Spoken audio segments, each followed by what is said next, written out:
Ladies and gentlemen, look at your screens. Look at the point standings.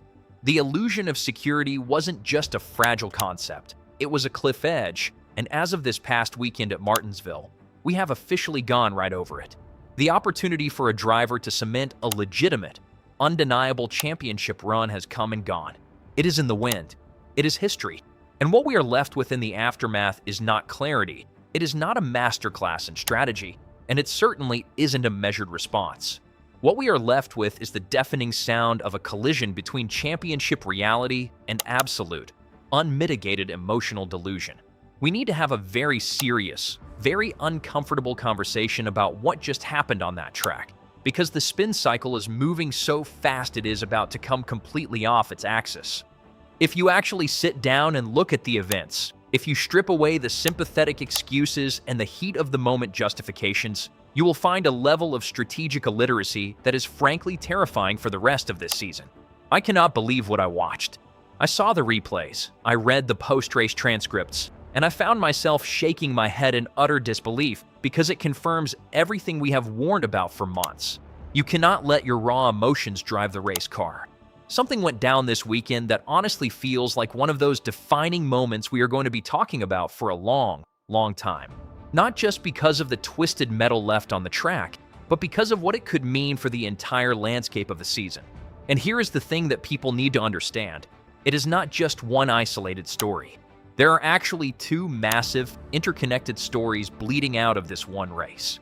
One of them is about a split-second, disastrous decision that fundamentally changed a driver's trajectory, and the other is about how the people inside the NASCAR world are reacting to it. And trust me, they are not holding back. This is the exact kind of situation that exposes exactly how fast things can fall apart in NASCAR. It is a masterclass in why raw emotions can either elevate you to the pantheon of greats or absolutely, unequivocally destroy your season. So yes, we have to talk about this. We have to break this down to the studs.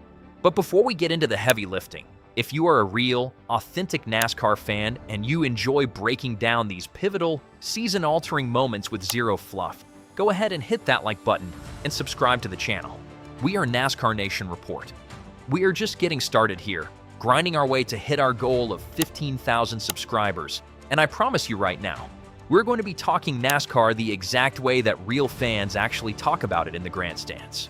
Now, let's break this situation down, because once you hear every single variable that went into this absolute meltdown, it gets even crazier. This all went down at Martinsville, the epicenter of the chaos. Bubba Wallace and Carson Hocevar. We are talking late in the race. The pressure cooker is at maximum capacity. We are looking at around 15 laps to go. Tensions were already building, simmering just beneath the surface. Earlier in the race, on a crucial restart, Hocevar made a move.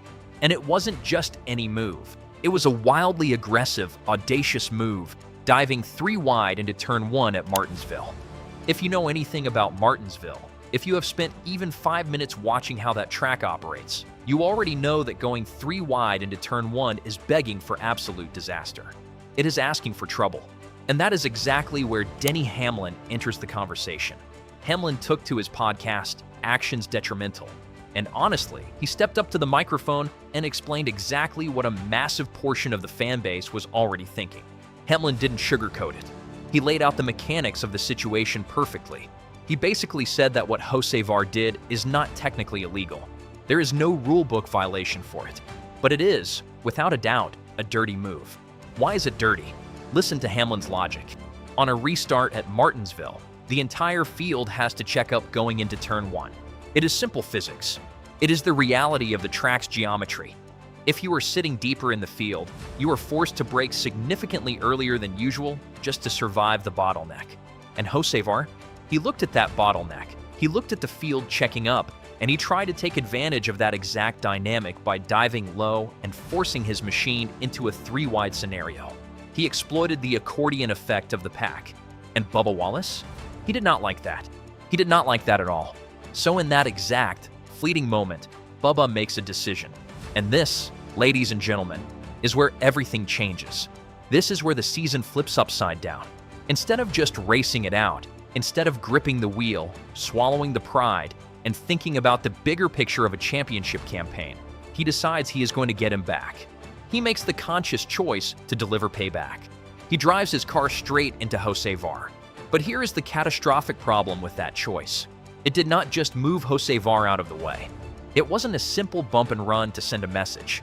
The momentum kept going, the chaos multiplied, and suddenly, what was supposed to be a targeted retaliation turns into a massive multi-car wreck.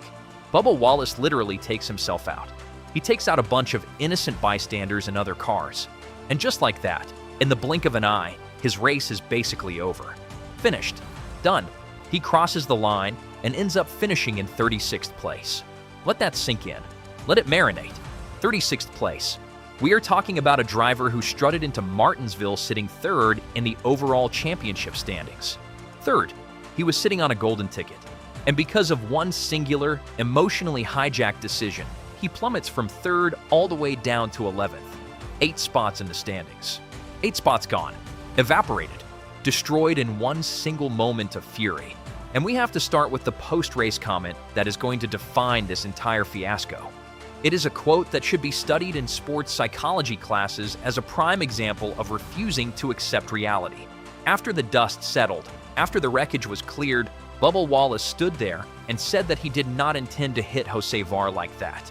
He looked the media in the eye and claimed that he simply misjudged the center of the corner. Misjudged the center of the corner.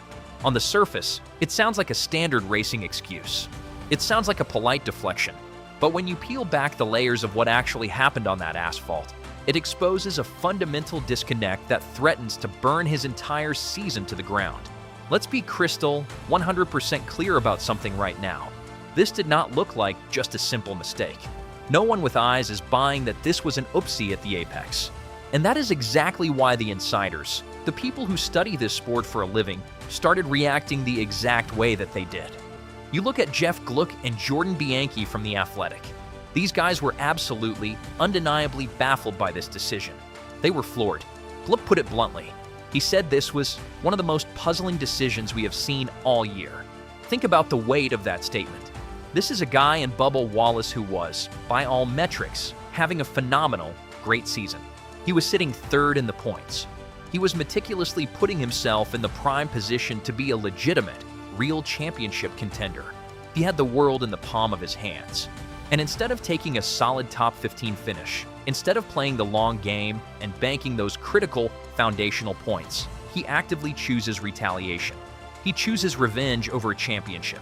He trades a title shot for a momentary feeling of vindication. Jordan Bianchi chimed in and pointed out the devastating emotional side of this entire meltdown.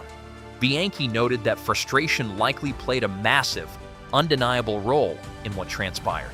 You get mad because someone took advantage of you on a restart. You feel disrespected, and then you let that frustration completely take over the steering wheel. And in NASCAR, operating like that is dangerous.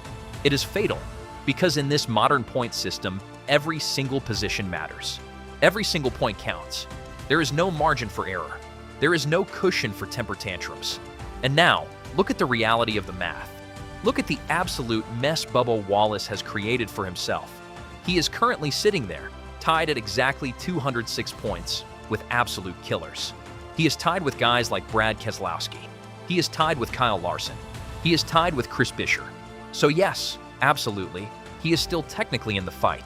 But instead of sitting up high, controlling his own path near the top of the mountain, he has thrown himself into the mud. Now he is locked in a brutal, tough battle just to claw his way back up to where he started. He handed away his leverage for absolutely nothing. And that is the part that hits the hardest as a fan watching this unfold. Because on a human level, you can completely understand why he was furious. You can even understand the deep, burning desire to send a message to a guy who did you dirty. Because if there is one thing NASCAR will universally, brutally punish you for, it is letting your raw emotions drive the car instead of your brain. The moment you let the red mist descend, the moment you stop calculating and start reacting, you lose. And right now, that exact lack of discipline is exactly what cost him dearly.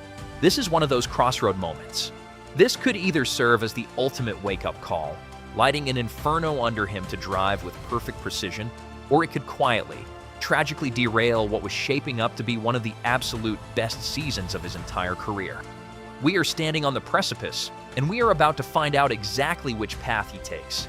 Now I want to hear from you, the fans, the people who actually keep this sport alive. Do you think Bubba Wallace made the right call trying to enforce street justice and get payback on Carson Hocevar? Or should he have swallowed his pride, taken the points, and moved on to fight another day? Drop your honest thoughts in the comments right now. Hit that like button if you enjoyed this absolute breakdown of the reality of the situation. And if you're the kind of fan who craves real, unfiltered, honest NASCAR talk without the corporate spin, make absolutely sure you subscribe to NASCAR Nation Report. And honestly, if you want my unapologetic take on all of this, it is pretty simple. I get why Bubba Wallace was frustrated. I really, truly do. What Carson Hocevar did on that restart was undeniably aggressive. He pushed the envelope. And at a place like Martinsville, pulling a stunt like that is always going to infuriate people. It's tight, it's tense, and it's personal. But this is exactly where veteran experience and sheer discipline have to take the reins. You are running third in the points. Let me repeat that, because it seems to have been forgotten in the chaos. Third in the points. You are in the midst of one of the absolute best, most consistent seasons of your entire racing career. That exact moment, staring at the back of Hocevar's bumper, is not the moment to prove a point. It is not the time to be the tough guy. That is the moment to think about the big picture. That is the moment to look at the massive prize waiting at the end of the year. And moments like what transpired at Martinsville, they do not just magically disappear into the ether. They stick to you. They can define the entire narrative of your season if you allow them to. So for me, looking at the calendar, this next race is not just another Sunday drive. It is a profound statement. It is Bubba Wallace's ultimate opportunity to show whether he has the mental fortitude to reset, to completely refocus, and to categorically prove that he belongs in that elite championship conversation all year long. Because the undeniable truth is, the speed is there in that car. The massive potential is undeniably there. He has the tools to go all the way. Now it is strictly about keeping the entire operation, the mind and the machine, under complete and total control when the lights are the brightest and it matters the most. And that, ladies and gentlemen, is the razor-thin line that separates good drivers from legendary championship contenders. Listen, we are still a relatively new channel. We are on a relentless grind trying to hit that 15,000 subscribers mark. And quite frankly, we are just getting started. Because trust me when I tell you, this roller coaster of a NASCAR season is far, far from over. There are going to be more wrecks, more rivalries, and more split-second decisions that define legacies. If you haven't done so yet, if you appreciate this kind of deep, unflinching dive into the sport we all love, do us a favor. Give us a like, hit that subscribe button, and join the nation. We are going to be tracking every single moment of this fallout. We'll see you on the absolute next one. Be sure to like, comment, and subscribe. Peace.